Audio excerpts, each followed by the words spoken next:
$4.2 million.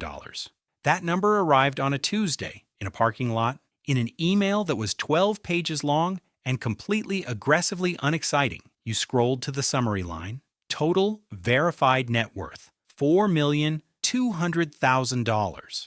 You read it twice. The parking lot was quiet. Someone walked by with a dog. The dry cleaner sign flickered in the wind. You put the phone in your pocket. You thought it would feel different. It didn't.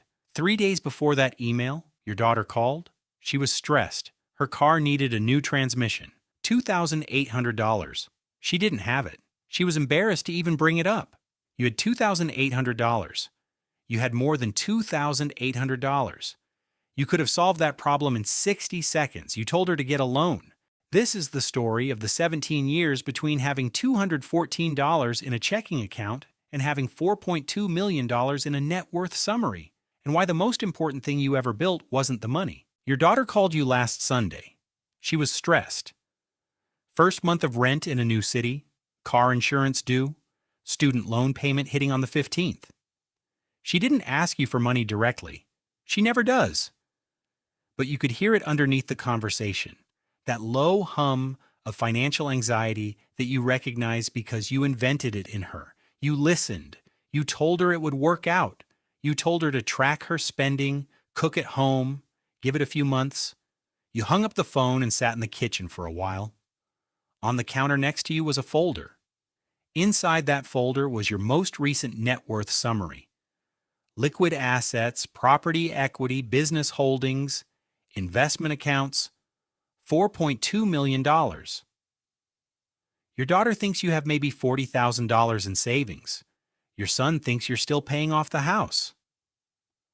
Your brother hasn't asked about your finances since 2009 because the last time he did, you told him things were tight. None of them are wrong, exactly. Things were tight. For a long time, things were very tight. And somewhere between the tightness and the $4.2 million, you made a decision that most people would find strange. You decided not to tell anyone, not your kids, not your siblings, not your oldest friends. And you're still not sure whether that decision was wisdom or loneliness. Probably both. It starts in 2003 in the parking lot of a grocery store at 11:47 on a Tuesday night. You are 31 years old. You have $214 in your checking account, a maxed out credit card, and a leaky kitchen faucet you've been ignoring for 6 weeks because the plumber wants $180 and you don't have $180. Your wife is inside buying milk and bread and the off-brand cereal your kids will complain about in the morning. You are sitting in the driver's seat of a 1997 Dodge Caravan with a cracked windshield and a check engine light that has been on for so long you've stopped seeing it. And you are doing math on the back of a grocery receipt, not because you enjoy math, because you have no other option. The numbers don't work. They haven't worked in 4 years. Every month you make just enough to fall slightly further behind. The car needs tires, your daughter needs braces. Your son's school is asking for $85 for a field trip, and you've already sent 3 notes home saying he's sick on field trip days because $85 might as well be $850. The math on the back of the receipt tells you what you already know. You are one unexpected bill away from not being okay. You fold the receipt and put it in your pocket. Your wife gets in the car with 2 bags and a look on her face. That means she already knows the numbers too. You don't talk about it on the drive home. There is nothing to say that hasn't already been said. But here is the thing about that parking lot, that receipt, that check engine light. That moment doesn't break you. It clarifies you. Because sitting there in the dark, in a minivan that smells like old French fries and soccer cleats, you make a decision that has no drama attached to it. You decide that this specific feeling, the one sitting in your chest right now, the low, dull pressure of not having enough, you decide that you will learn everything there is to know about why it exists and how to make it stop. Not by earning more necessarily, by understanding money differently than the people around you seem to understand it. The first thing you learn costs you nothing. You borrow books from the library. You read them at the kitchen table after the kids go to bed, with a cup of coffee that's mostly water because you're stretching the grounds. The books teach you things that feel obvious once you read them and feel infuriating because nobody taught them to you earlier. Things like, the difference between an asset and a liability is not complicated. An asset puts money in your pocket. A liability takes money out. Most people spend their entire lives buying liabilities and calling them assets. A car is not an asset. A house you live in is barely an asset. A paycheck job, no matter how large, is not an asset because it stops the moment you stop showing up. What puts money in your pocket while you're sleeping? That's what you're looking for. You are 31 years old, and this is the first time anyone has explained this to you. The second thing you learn comes not from a book, but from a man named Gerald. Gerald is 64. He runs the hardware store 2 blocks from your house, the one that's been there since 1971, the one that somehow survives despite the Home Depot 12 minutes away. You go in to buy a replacement washer for the leaky faucet, you don't have money for a plumber, so you've watched 3 videos online and you're going to fix it yourself. Gerald helps you find the right part, 89 cents. You ask him how his store is still open. Not rudely, genuinely. You've been watching big box stores erase small businesses your whole life. Gerald just shrugs. He says, I own the building. That's it. That's the whole answer. The rent from the 2 apartments above the store covers his mortgage and then some. The hardware business itself barely breaks even some months. But Gerald has been paying himself from the building for 22 years. He's not rich, he tells you, but he hasn't worried about money since 1989. You walk home with your 89-cent washer. You fix the faucet yourself. And you sit with what Gerald said for a long time. He owns the building. 4 words. But underneath those 4 words is a logic you've never considered. Gerald didn't just build a business. He built something that pays him whether the business has a good month or a bad one. He separated his income from his effort. That's what you want. You don't know yet what it looks like for you specifically. You have $214 in your checking account and a cracked windshield. But you know the direction now, and direction, it turns out, is most of it. It takes you 3 years to save $8,000. 3 years of packing lunches, driving the caravan until it costs more to repair than it's worth, buying clothes at Goodwill, telling your kids that vacation this year is the state park 40 minutes away. Your wife knows what you're saving for. She doesn't fully believe it will work, but she trusts you in the way that people trust someone who has shown them they mean it. You never touch the $8,000 for emergencies. You build a separate small cushion for emergencies. The $8,000 is untouchable. It is the first real thing you've ever had. In 2006, you find a small duplex. It is not charming. The previous owner was a landlord who stopped caring somewhere around 2001. The carpet in both units is a color that doesn't have a name anymore. The water heater in the left unit is original to the Carter administration, but the numbers work. Asking price, $67,000. Your research tells you the building is worth that if you're generous. The bank will lend you $59,000.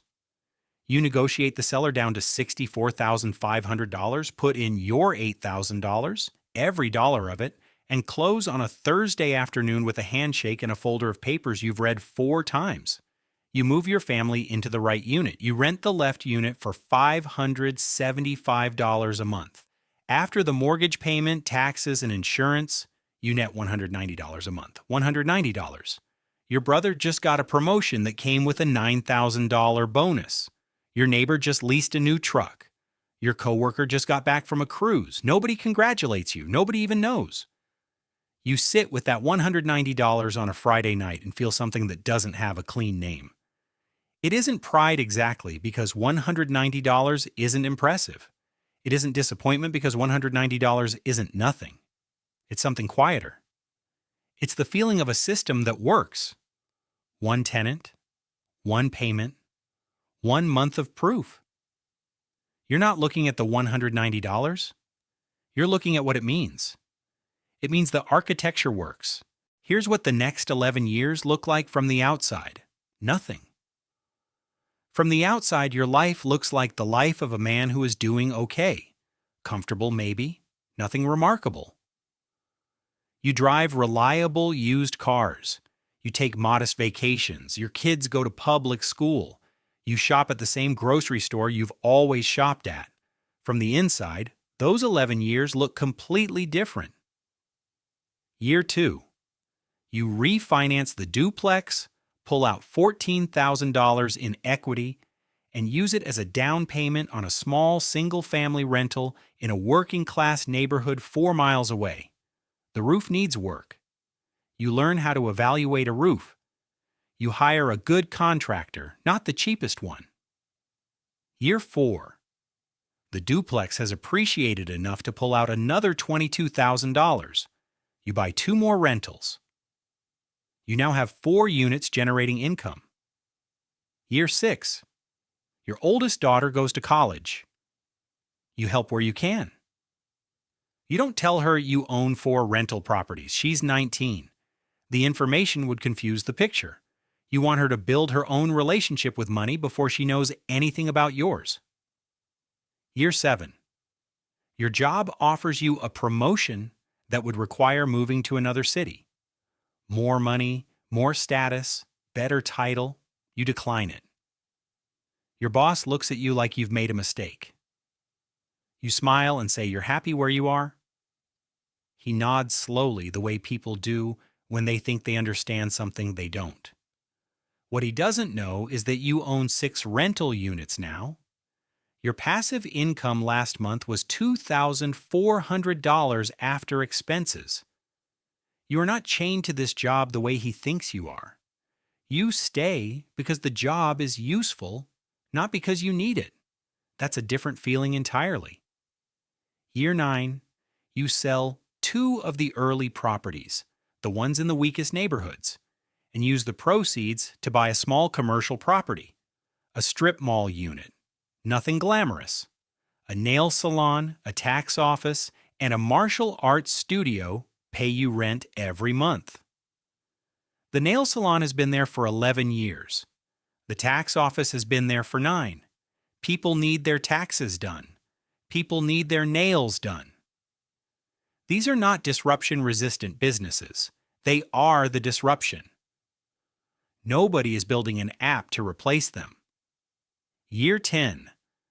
Your son calls to say he got his first real job. He's excited.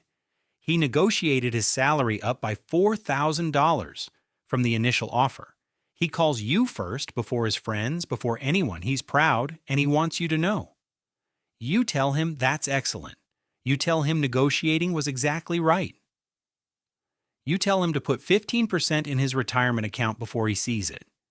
He says, "Dad, you always say that. But we never had much money growing up." You pause. You say, "That's why I always say it." He laughs. He thinks it's a joke about being careful. It isn't a joke. After you hang up, you sit in the kitchen for a while.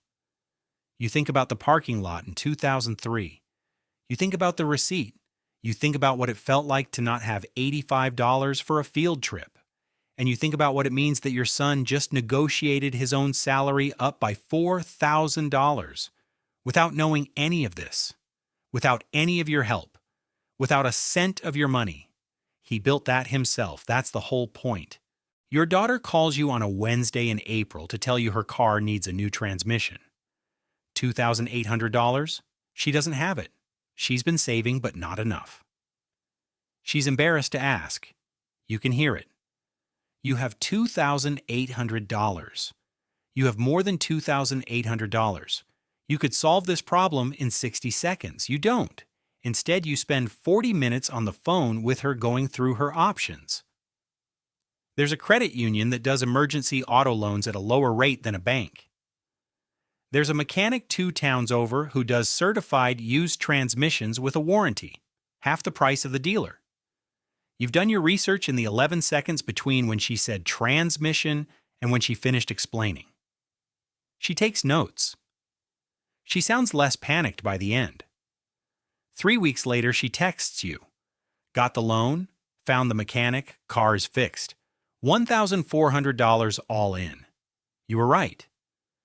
You could have written her a check for $2,800 without thinking. Instead, she learned that she can solve a $2,800 problem. That knowledge is worth more than $2,800. You know this with complete certainty. But there is a cost to knowing it. The cost is sitting in your kitchen on a Wednesday night, listening to your daughter be scared about something you could fix instantly and choosing not to. That particular feeling doesn't get easier. It just gets more familiar. The second thing people get wrong about quiet wealth is this: they assume it's peaceful. It isn't always. There is a specific kind of loneliness that comes from understanding a situation more clearly than the people you love who are living it. You watch your son stress about a car payment on a vehicle that's too expensive for his income. You don't tell him to sell it. You ask questions. The right questions, the kind that lead him to the answer himself. It takes 4 months. He sells the car, buys a used one for cash, and tells you it was the best financial decision he's ever made. It was. And he made it. That matters more than you can explain to anyone who hasn't thought about it carefully. Because what you've learned, slowly and at real cost, is this: money given to someone who isn't ready for it doesn't solve the problem. It postpones the lesson and adds a complication. The person who never learns to solve a $2,800 problem cannot manage $42,000. The person who cannot manage $42,000 cannot manage $420,000. The architecture has to be built from the inside. Nobody can build it for someone else, not even you. The email arrives on a Tuesday. You're in the car after dropping off dry cleaning. The subject line is Annual Summary, Holdings Review. Your financial advisor sends these once a year. They are 12 pages long, formatted in the same font she has used since you hired her in 2014, and they are completely, aggressively unexciting. You almost wait until you get home, but you open it in the parking lot of the dry cleaner. You scroll to the summary page. Total verified net worth, including all property equity, business holdings, liquid investments, and retirement accounts. $4.2 million. You read it twice. The parking lot is quiet. Someone walks by with a dog. The dry cleaner's sign flickers slightly in the wind. You put the phone in your pocket. You sit there for a moment. You thought it would feel different. You thought there would be something, a shift in the air, a before and after you could feel the seam between, some signal from the universe that a line had been crossed. There is no seam. There is just a parking lot and a flickering sign and a number on a screen that has been accumulating quietly for 17 years of Tuesday decisions and Saturday mornings at kitchen tables and phone calls where you ask questions instead of writing checks. You reply to your advisor with 4 words. Thanks. Looks right. Talk soon. Then you start the car. You have to pick up groceries on the way home. Your wife wants the good pasta, not the store brand. You can afford the good pasta. You've been able to afford the good pasta for a while now. That's the one indulgence you allow yourself. The good pasta. Your daughter will find out eventually, not because you'll tell her, but because some things become impossible to hide indefinitely. An estate plan requires conversations. A will requires honesty. At some point, the architecture has to be explained to the people who will inherit it. You've thought about that conversation. You think about what you'll say. You'll tell her that you didn't hide it to deceive her. You hid it because you loved her too much to let it change the way she saw the world before she was ready. You'll tell her that the $2,800 transmission problem was one of the most important things that ever happened to her. Not the $2,800, but the solving of it. You'll tell her that money is not the goal. The architecture is the goal, the system, the thing that runs whether you're watching or not. That pays you on Tuesdays and Saturdays and every ordinary, unremarkable day in between.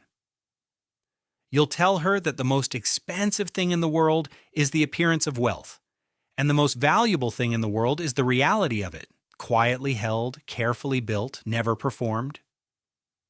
She'll probably be angry for a while. That's okay. You've spent 17 years making decisions she didn't understand at the time. Most of them turned out to be right. You drive home. The house looks the same as it always has. A 3-bedroom in a quiet neighborhood, mortgage paid off, gutters that need cleaning, a garden your wife tends on weekends. Your neighbor waves from his driveway. You wave back. He doesn't know. Nobody does. And some days that's the whole point.